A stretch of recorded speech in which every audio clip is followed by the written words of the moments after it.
All right, next are administrative reports and principal report, Angie Fossel from Winnequah. All right, good evening. So first I want to start by just saying thank you for allowing us to have the opportunity to come on and talk with you all tonight. We'll start with some introductions. So I'm Angie Fossel, principal at Winnequah. Good evening, everyone. I'm Jesse Starr. I'm the associate principal at Winnequah.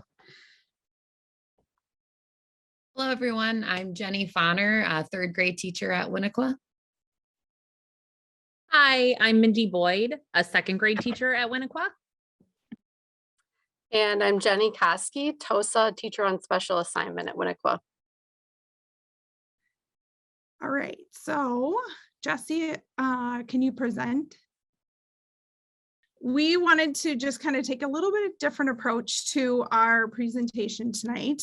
And we really wanted to focus on equity, and I am calling it equity unsiloed. Google doesn't like my word unsiloed. It redlines it for me, but I think that one of the important things is that equity doesn't live in a silo. And so we're going to talk a little bit about that tonight. So as you are well aware, our district has put a lot of resources, both time and energy and physical resources, and dedicated that to helping our staff learn and grow in the area of creating an equitable learning environment for all of our students. We've taken time to both reflect on our own personal journeys and also evaluate our systems and structures and that are currently in place and have been in place in the past that may not have created a learning environment that helps all of our students to succeed. But we know that learning and those conversations can't live by themselves in their own silo. And so in order for us to have the intended and the positive impact on our students, both academically and social emotionally, we want this work to live in all the places in our building and all of our actions in our building. So we're here tonight to share with you how we've worked to unsilo the equity work and infuse it into all of the systems in our building. And taking it kind of even one step further, as we model what that inclusivity looks like for our students, we also want to show how our students have taken that advocacy on themselves, which is amazing to see. So tonight we're going to share some of the examples of that hard work. We're going to talk a little bit about our staff equity team and how that drives our work within our building. Talk about where equity lives in co-planning. I know you've heard from other buildings about that co-planning process. It's so integral to our instruction and planning here in our district. And we really want to showcase how equity has come into that co-planning process. We want to talk and show you the ways in which we have grown our students' identity, both about themselves, but also their academic identities. We want to talk about how equity has and lives in our current behavior model and expectations. And then just how it has, how it shows itself in our general Winnequah school community. So I'm going to turn it over to Mindy to start talking about our staff equity team. Thanks, Angie. So tonight I'm here to talk about our Winnequah School Equity Team. Our team formed over 10 years ago, and over those 10 years, it's taken many, many different forms. It started with a small selected group of teachers who attended different trainings, and it's really morphed to be what it is today, which is a committee that includes and is open to all staff in the building. Because of our equity work, it doesn't just live with a small number of us, it's owned by our whole school. So staff are invited each month to join in when they can. The commitment is outside of school time, and so teachers are giving of their time freely, and it's really amazing to see the number of staff that are truly dedicated to this work every month. Through all of its changes, though, one thing that stayed the same is that our committee continues to be driven by the teachers and by the staff. From the ideas shared to the needs presented to the planning and implementation and sharing out, everything comes from our staff. In our early years, We really focused on drawing awareness to our own implicit bias and exploring and challenging our thinking around professional development, movie nights, and book clubs. Staff led and engaged in courageous conversations with the school during in-services and after-school opportunities that were all graciously allowed by our administration. We then began to explore our own teacher identities and the impact that our identities have on our classroom and our students. After we recognized the power of our identity awareness, we began to think about how we could share this experience with our students. So currently, we're rolling out the identity standards from Teaching Tolerance. And these standards are just one piece of their anti-bias framework. But we feel that it's super important for our students' development to focus on the identity. And so together with staff, we explore ways to introduce and share this identity work with our youngest learners in 4K all the way through 5th grade. Our equity committee doesn't only provide professional development, though, it also provides resources for staff and students as well. Last year, one of our big goals and work was to create a hub that had vetted resources that really explored excellence in all areas of identity. And this link is on the slides. If you guys want to check it out later, you can. The resource hub utilized all the expertise of multiple staff members, from Amber Heffernan, whose amazing Excel abilities allows for easy searching, to all the teachers who compiled and shared lists of resources and lesson plans.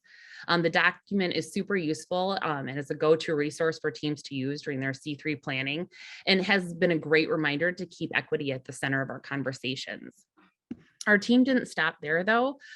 We saw the need that we needed to share this great work that was happening within our school with our community and families. So last year, we hosted 2 family outreach nights where we shared what the identity standards we're working on with families, and then shared examples of classroom activities and things that were happening within the classrooms, and then allowed for the families to explore some of their identities on their own. And then not only with those outreach nights, but we also have a link that's available to all families to access anytime on our Winnequah School homepage, and it's updated pretty regularly with our whatever identity standard we're working on. It has books and book lists that families can access, along with resources for families and some at-home activities. One thing that's really unique about our equity team at Winnequah, though, is it goes beyond just addressing the school and staff needs or student needs, but really the needs of our staff. The most recognizable way that we saw this happen was during the events of the 2020 and 2021 school year. Our team came together, and our monthly meetings really became a safe space for us to share and to try to make sense of all the current events that were happening in our world and community. And then together as a team, we were able to grapple with the events and learn and grow from each other, and really address how we were going to face our classrooms with grace and honesty in our changing landscapes. Throughout the past 10 plus years of our committee, we've seen amazing changes within our committee and team, but most importantly, throughout the school. Because of our continued commitment to equity and the continued conversations and focus, our school has built a shared vocabulary and vision about how important our equity work is. We now, as a building and staff, have the capacity to have difficult conversations with each other and our students. We have the comfort in knowing that each of us has a shared vision and a commitment to equity that goes beyond just professional development and really into our students and their families. And we're super excited to continue our work with equity at Winnequah because we're aware that it's not something that will ever finish. It's an ongoing journey. So that's a little bit about our equity team.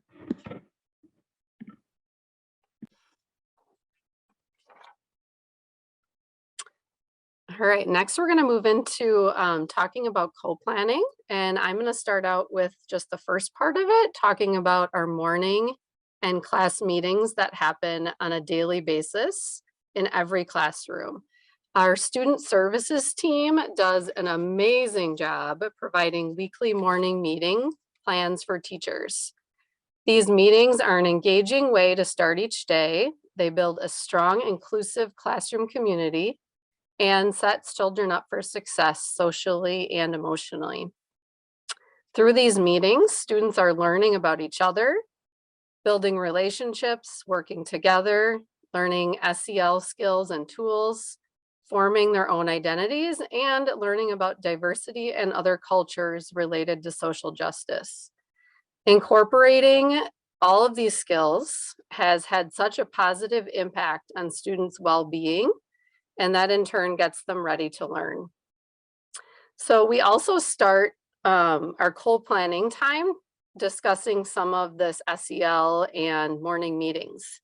The first part of every co-planning meeting is spent discussing the content for the upcoming week of SEL and morning meeting lessons. Grade level teams also bring up specific student needs related to SEL or behavior, and lessons are added to address those areas. So it's really specific to student needs that the lessons can be built around. This is just a small part of our student-focused co-planning time. Jenny Fonner is going to give a little bit more detail on how the rest of that time looks. Thanks, Jenny. All right, so I'm just going to talk a little about the bullet points here. So starting with the reflection questions from Goldie Mohammed. So we use these questions to help revise and design lessons that reflect our current students and their needs. Each year is a new opportunity for us as educators to grow as a building and as a team and as individuals. These questions help keep our conversations current and allows for more intentional collaboration and conversations with staff who attend our co-planning meetings and may have more of a pulse on the building as a whole by being in multiple classrooms, grades, and especially during these COVID times where things can sometimes feel isolating. These questions keep our lessons fresh and current on what is happening outside the school in our community, our students' homes, and beyond. The lessons formed from these conversations include opportunities for the students to see themselves and build on their identities with the core curriculum as the foundation and the resources developed around these questions align with our building and district equity PDs. Then diversity and resources. So we have worked hard as a building to weed through resources and literature with our equity lens. It has been a priority with funds at the building and individual classroom levels to replace and enhance with more diverse materials. A more recent change I have seen is the students becoming that voice. They are looking and challenging where they see themselves and pointing out when someone or a group or themselves seem misrepresented or unrepresented.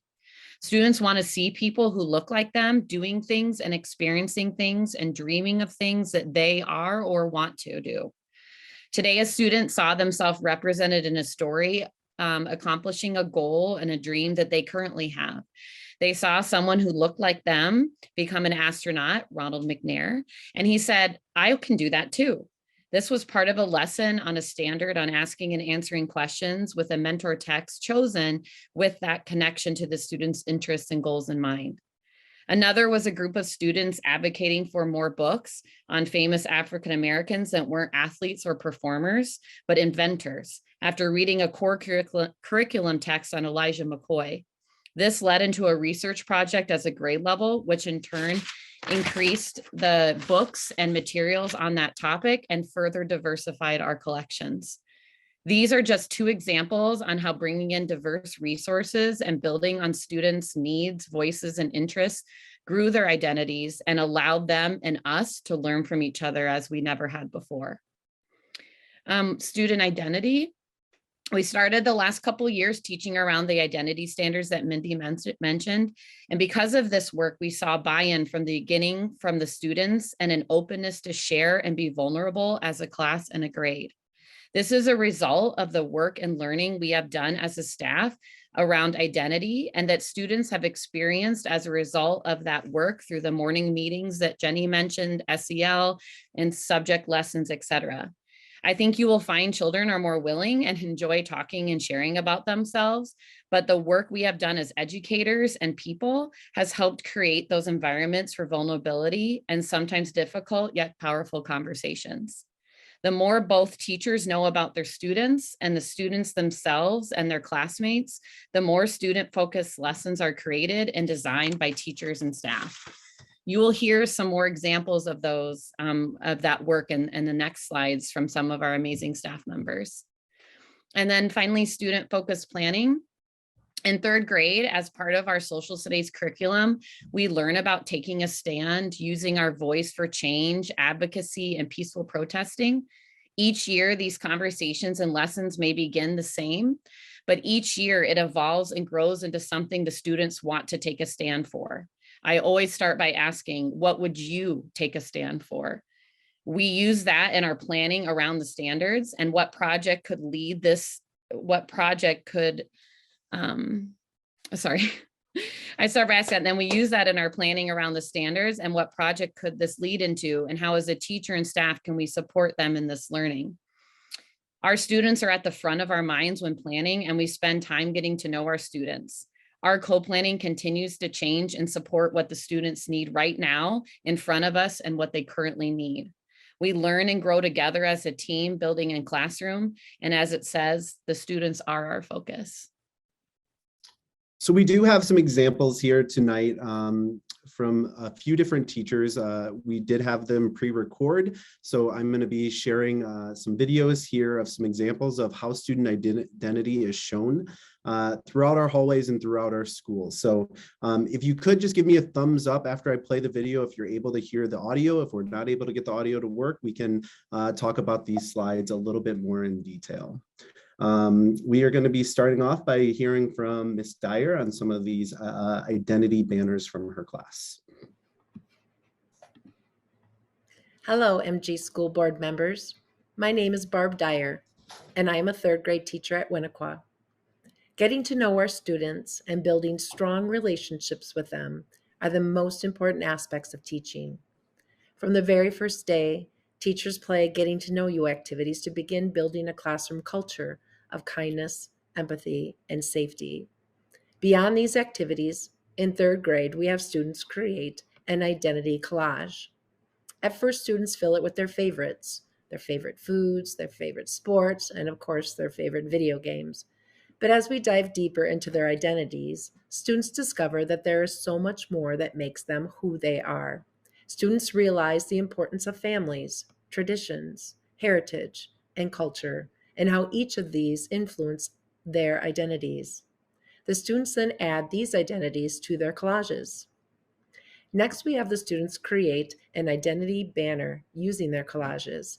They fill the banner with words and unique illustrations that surround their names. These banners truly exemplify all the wonderful parts of each child's identity. Students love sharing and talking about their identities as they create their banners over several days. They also notice the intersectionality of traits that they have in common with their classmates. I can remember one student exclaiming, "I didn't know that you have ancestors from Ireland. I do too." A lot of pride went into these banners. You can see in the photos that these are hung in each child's individual cubby in the third grade hallway. Throughout this year, students will reflect and add to their banners new identities that they have discovered about themselves as they evolve into the remarkable leaders and change makers of our future. Thank you for having this opportunity to share with you just a little window into our world at Winnequah. Thank you.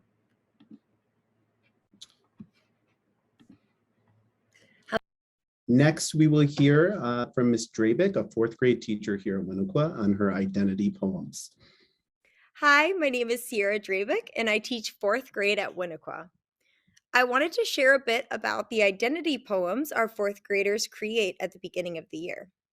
The assignment allows students to express who they are and delve into their identity. Before writing the poem, students explore positive adjectives to describe their character, what they love, what they feel, what they need, what they share, what they fear, and so on. I am always so impressed with the words students use to describe themselves. Some words that students wrote in their poems this year were determined, thoughtful, creative, inspiring, optimistic, empathetic, just to name a few. After brainstorming and reflecting, students begin writing their poems, and many students add illustrations to their final poems as well. Not only does this activity allow students to explore their own identity, but it also helps build our classroom community. Students discover similarities and what makes them unique and special. Students get the opportunity to learn more about each other as we share our poems during our class circle time. After, we hang our poems in our classroom to symbolize our identities and community. The activity creates a welcoming and safe space for students to learn. They take so much pride in their poems and their identities. Hi.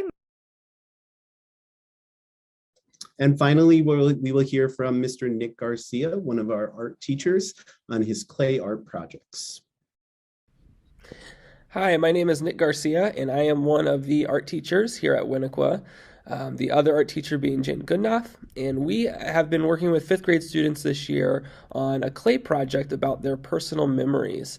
We wanted to find a way that artists and students could explore their own identities, things that have happened to them in the past, and stuff that's really important to them and has influenced kind of who they've become now. Students explored their memories. They did a lot of research beforehand, kind of asking family members, grown-ups, people around them about stuff that have kind of played a role in their life. And then they chose a specific memory, whether that's like a family activity, maybe it was like meeting their pet for the first time, or just a favorite activity that they like to do with the, people close to them. And then they recreated that using clay. And so they spent a lot of time exploring how artists express their ideas and convey like their own personal experiences in their artwork as a way to kind of share that with others around them. Fifth grade is a really fun group for clay because we spend most of fifth grade in that unit just exploring like how to combine more than one technique with clay. So they got to use a lot of different techniques in their projects and really have a lot of choice in kind of how they go about expressing their vision. During this, they were able to share a lot of memories with their friends and peers. While they're working, I just would overhear story after story from each other, kind of sharing their memories and then making connections with other people around the room. So it was kind of cool just to see them kind of working and talking about all these things that have happened to them and then kind of how that's influenced them now. So we learned a lot about each other. Some classes, one class in particular learned that like one of their classmates and students has ridden an elephant. Others have discovered that they have like similar pets, or maybe they go on similar trips. And so it was just really cool to see them making some of those special connections and kind of talking about some of those things and then expressing that in their artwork, which was really cool. So that's a project we've been really proud of. It's been fun. We've done this a couple times in the past, and it's always just a great way to kind of get the year started and learn about each other. And so we're going to move on and talk a little bit about behavior expectations here at Winnequah and how they have been transformed over the years and some current practices that we have in place. So PBIS has been something that's been a part of the Winnequah Foundation for many years. PBIS standing for Positive Behavior Interventions and Supports. At Winnequah, PBIS for years has revolved around being respectful, responsible, and safe. And that is a phrase that is familiar to students and staff members and families alike.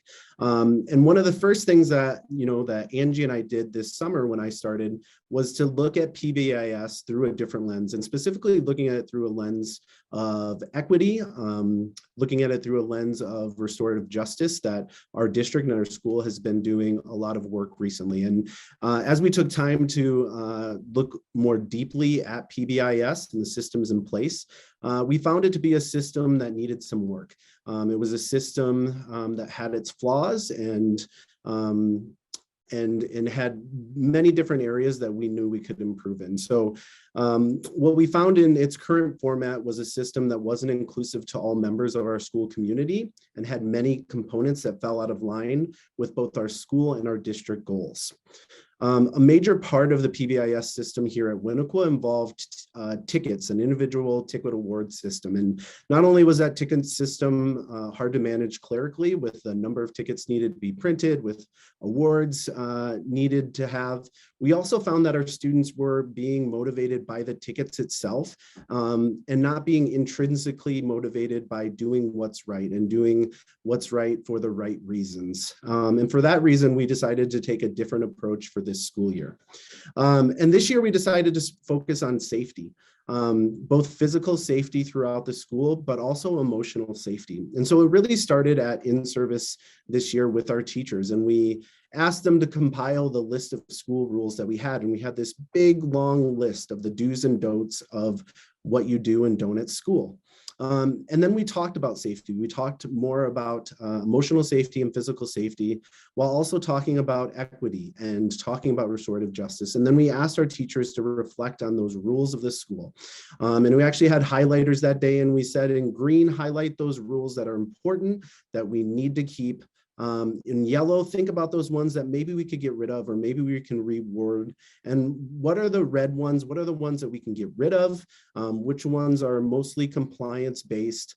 And really had teachers reflect on that. And from that, we did some sorting and came up with a list of some expectations that we'd want to look to move forward with, both physically and emotionally. And then we knew it was going to be important to have student voice as well. So within the first few weeks of schools, through collaborations with the homeroom teachers, we asked students to think about what safety looked like in the school environment, not only in their classrooms, but in different areas throughout the school, from the playground to the cafeteria, to the hallways, to the bathrooms. And we asked our students what it looked like to be both physically and emotionally safe in school. And students were able to develop their own list of expectations and ways that safety should be viewed throughout the school. So we ensured that we had that student voice.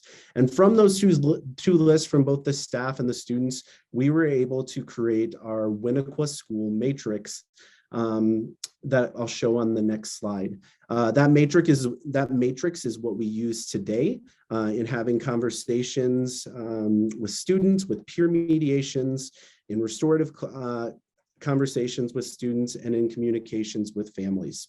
Along with our school-wide matrix, homeroom teachers work together with their students on their own classroom safety matrix, both physical and emotional, along with classroom agreements and mottos to build their own community within their classroom.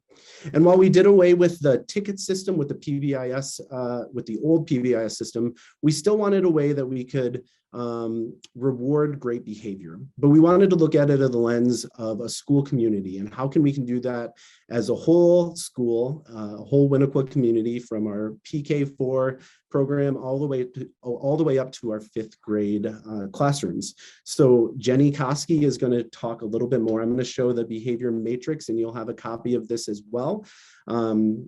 And then Jenny's going to talk to us about some whole school incentives that we've been working on this year. So like Jesse mentioned, we got rid of like the individualized ticket system and kind of switched to kind of an all school incentive where we're all working together for like a common goal. So Hootie is our beloved mascot at Winnequah. And so we've incorporated Hootie into this incentive on this bulletin board. So we have Build the Nest was the one that we started with first. And then now we're working on Building the Wings, which they are much fuller now. They're pretty much full, and we are ready to have the kids earn their reward. So the way it works is that each classroom sets a goal that they want to focus on and get better at. So it's even collaborative within the classrooms on the goal that the class is setting together. When a student in the class, or even the class as a whole, is achieving that goal, the teacher awards a sticker feather, and they kind of collect them in their classrooms, and then they walk down and put them on the bulletin board. Once it is full, we give the classrooms 3 rewards that they can vote on, so that there's also student voice in kind of what that reward is going to be. And since our wings are full, classrooms are voting this week and then earning the reward for next Friday. So it's very collaborative. The school is working together to try and achieve this. And then we've got a reward built in as well. I think Angie's going to take it next. So our last kind of thing that we want to talk to you about is just where else do you see equity within our Winnequah community? One of those places is within our student groups. So we have had for a number of years a student diversity group. This group was really formed by the adults in the building as a way to create a place for students to gather with other students to make connections, but also to learn and grow together as a group around topics specifically centering around race and diversity and race. We also have had two groups form based on students. And one was our GSA group that started just last year. A student came forward to a teacher and said, I want to do this. I want to fill this need within our building. They wanted to create a place where students within our LGBTQ community can feel connected as a group. They created a t-shirt that was available to students and staff. They created signs for both inside and outside the building, and they wanted to show our students and our families and visitors to Winnequah that this is a welcoming place to be. And then just this year, we've had another group of students who it has shown an interest in creating a group around learning ASL. And this group is just getting organized, but it's just another example of where that student voice is being heard. And they're saying they want to know more and learn more about each other and accept everyone for who they are. And I feel these groups are great examples of how our equity work is really moving into and shaping our school community.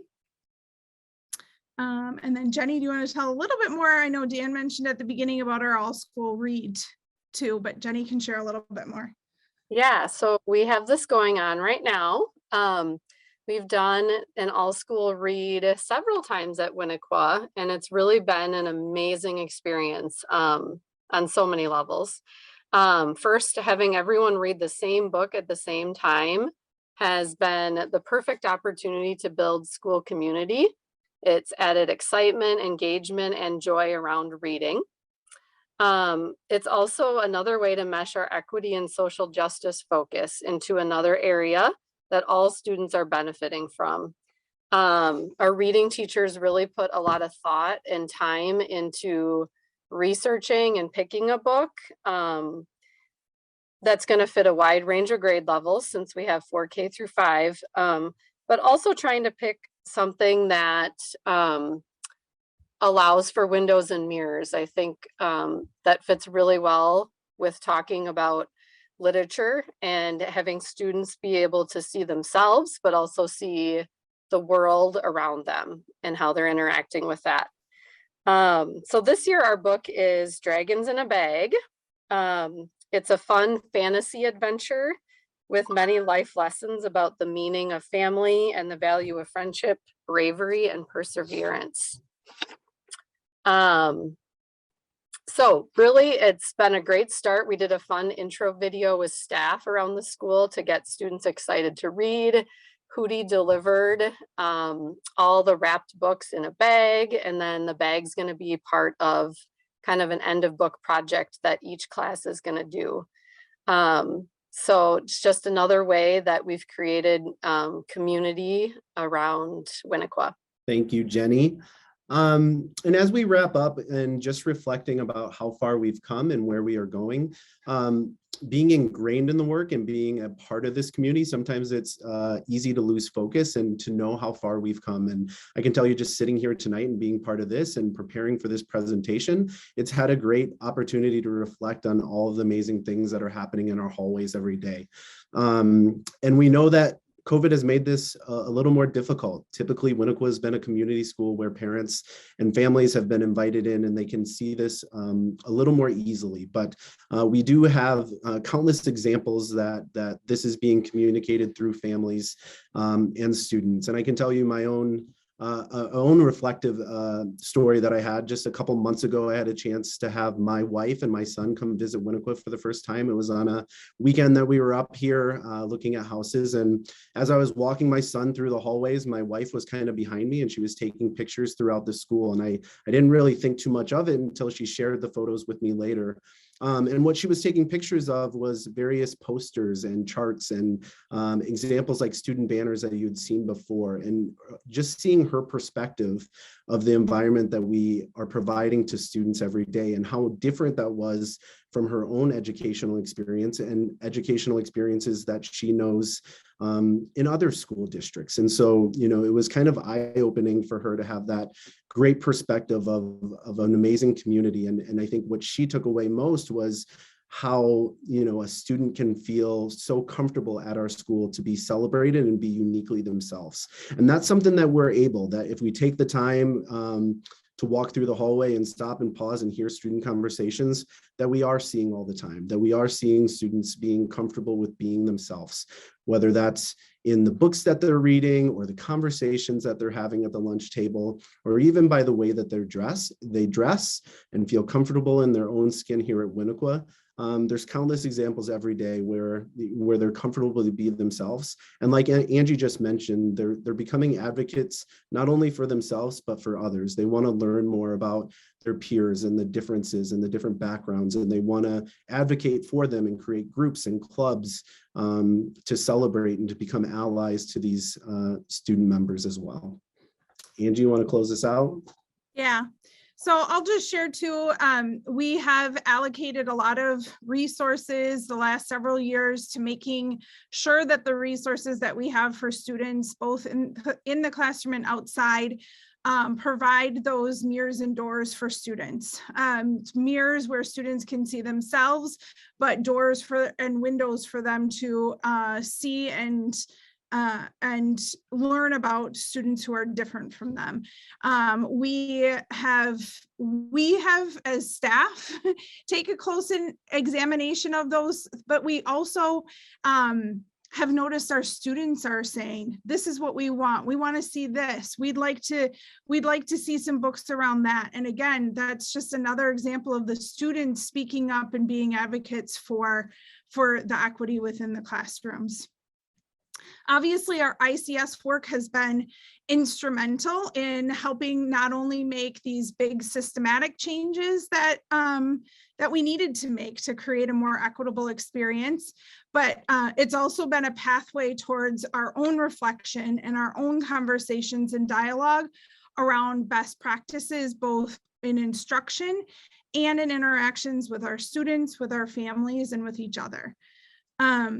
So I just want to close saying this work is never complete. We've mentioned it several times, but we have worked hard to make sure that equity is infused in all aspects of our systems, in our instructional practices, and in the way that we interact with kids and the way we plan our lessons for our students. This is a journey that's never done, but one that we will continue to prioritize, to focus on, and work hard on for the betterment of all of our students. So again, thank you very much. I want to give a huge shout out to our teachers who are doing this tonight in between 2 nights of parent-teacher conferences, and I can't thank them enough. So thank you, and let us know if you have any questions. All right, Elizabeth, you have a question? Oh, you know, I always got to say something. First of all, thank you so much for such an amazing and thorough presentation. I know we've shared this with other presentations too, but I just really love and appreciate seeing kind of the buildings come and present to us on all the great work that you're doing. I loved the videos that you had, with the examples. I really felt like I was there. And so I wanted to say thank you for that, particularly if you're like already invested into multiple long nights. So a couple of things I just wanted to say, and then I actually have a question. One is around your focus on identity. And I just want to really underscore and highlight how critical that is, and particularly for folks who, may be watching or seeing these things come home, and are like, why are you spending so much time like talking to my kid about who they are? Like, go teach them how to read or do math or whatever else. And how foundational it is for a person to be set in and recognize and understand who they are and be able to recognize that in other people as different from them and also similar from them as it relates to foundational for mental health and wellness, foundational for learning, foundational for confidence and decision making, right? And just being like a sure person in the world. And so I really just wanted to tell you how much I appreciate the time and attention you're taking around identity and how much I know that that will pay off as it relates to kind of students not just being good academic achievers, but just good citizens in the world. So thank you for that. My question is around onboarding. And so I feel like a theme of your presentation was like, we've been doing this work for a long time, right? We've got these committees, right? And it feels very community oriented, which I think is great. And what comes up for me as a wondering is, how do you onboard new folks into your system when you have things that are so well established? Yeah. So Jesse, I mean, him being new this year, it was like, so there is this and there's this and there's this. And I mean, it does take time. It 100% takes time. We dedicate a large portion of our in-service days at the beginning of the year of walking through. So our like equity team walked through a abbreviated version of some of the professional development that we've done over the last couple years. We shared some of the activities that we have done with students around identity. And then, so we've definitely focused that in some of those first few days. And then we really rely on the teams to be sharing with each other, like, oh, we've done this in the past. We do this. And again, some of it's part of the practice too, right? Some of those reflection questions that are infused into the co-planning, like those are always there. And it's different every year, right? You have different students in front of you. And so those conversations are just different. So, so that piece doesn't necessarily, it changes every year for everybody, depending on who's in front of you. So I don't know if the team wants to add anything else, but those are some ways. I wanted just to add something too. I've heard a lot of new teachers come in this year. I think one thing that we have done as a district and as a school is made sure that who we are hiring have these ideals and principles set within them. And so a lot of the conversations that the equity team has had with some of the new members is, oh my gosh, I found my people, I found my tribe, because they come to us with these same ideals and visions. And I think that that is a testament to some of the work that the district has done and the hiring committees and the administration, because they're coming in ready to be onboarded, I guess. Yeah. And that was the very real experience that I was going to share too. I mean, I think this district and Winnequah specifically has a reputation, and it's a great has a great reputation, and people want to come to be a part of this work. We're very clear in hiring processes, how important this work is. And typically that matches us finding those people who it's important to and them finding us too. And so it's a partnership of people that are really wanting to be here and wanting to be a part of that work. Great, thank you. Thank you. Susan Manning? Yes, I just also want to say that this was absolutely an incredible presentation. I've so appreciated that Dan has brought these programs into our work that we do. It makes you feel so much better. We went to the Milwaukee school board meeting a while ago, and to talk to the other school board members and how many people are quitting and being stressed, and to hear you all talk tonight, and so many of you that have helped raise my children. This was just a wonderful evening, and it was greatly appreciated. And to see Jesse's integration into the community feels so good, provided so many assurances. And one of the things that has been a huge focus and a major concern and a major challenge during this time is mental health of the staff, the teachers, and the students. And this presentation tonight, particularly with that identity fabric piece, has just provided me with great assurance that you're using your expertise and your teamwork to identify that and work on those issues as they're related to all the other work that you do. And I really appreciate that, particularly during this challenging time. Thank you. Thank you. Okay, Eric and then Susan Fox. Well, thank you, Angie and Jesse and the rest of the staff. It was a very informal presentation. I can say I firsthand have experienced hearing some of these things when my daughter has, because she's a student at Winnequah, has come home and I've talked to her. We always ask her what she does during the school day because she's in a teacher family. So she knows that's our dinner conversation.